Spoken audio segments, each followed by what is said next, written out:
From the relatively early development of the modern era onwards, the dynamism of modern institutions has stimulated and to some extent has been promoted by ideas of human emancipation. In the first place, this was emancipation from the dogmatic imperatives of tradition and religion. Through application of methods of rational understanding, not just to the areas of science and technology, but to human social life itself, human activity was to become free from pre-existing constraints. If, with appropriate qualifications to cover oversimplification, we recognize three overall approaches within modern politics: radicalism, including Marxism in this category, liberalism, and conservatism, we can say that emancipatory politics has dominated all of them, although in rather differing ways. Liberal political thinkers, like radicals, have sought to free individuals and the conditions of social life more generally from the constraints of pre-existing practices and prejudices.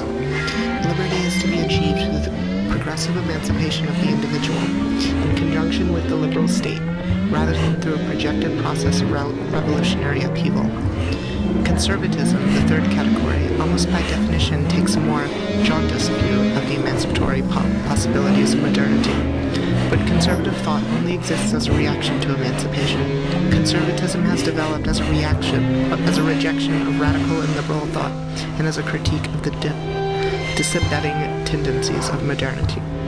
I define emancipatory politics as a generic outlook concerned above all with liberating individuals and groups from constraints which adversely affect their life chances. Emancipatory politics involves two main elements: the effort to shed shackles of the past, thereby permitting a transformative attitude towards the future, and the aim of overcoming the illegitimate domination of some individuals or groups by others. The first of these objectives fosters the positive dynamic impetus of modernity. The breakaway from fixed practices of the past allows human beings to secure increasing social control over their life circumstances. Of course, major philosophical differences have arisen over how this aim is to be achieved. Some have supposed that the emancipatory drive is governed by causal conditions, which, in social life, operate in much the same way as physical causation. For others, and this is surely more valid, the relation is a reflexive one. Human beings are able reflexively to use history to make history. The liberating of human beings from traditional constraints has little content save for the fact that it reflects the characteristics orientations of modernity, the subjection to human control of features of social and natural worlds that previously determined human activities. Emancipatory politics only achieves a more substantive content when it is focused on divisions between human beings.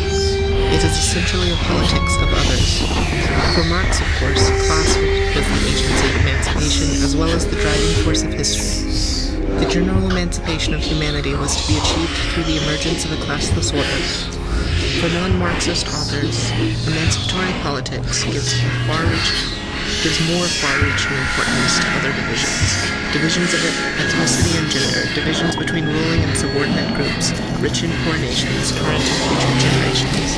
But in all cases, the objective of emancipatory politics is either to release underprivileged groups from their unhappy conditions, or to eliminate the relative differences between them. Emancipatory politics works with a hierarchical notion of power.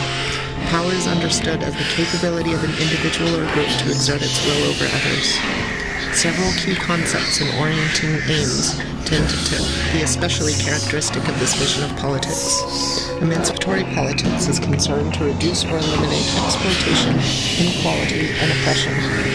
Naturally, these are defined variously by different authors, and since the main concern of this chapter is not in fact with the nature of emancipatory politics, I shall not try to chart them in a systematic way.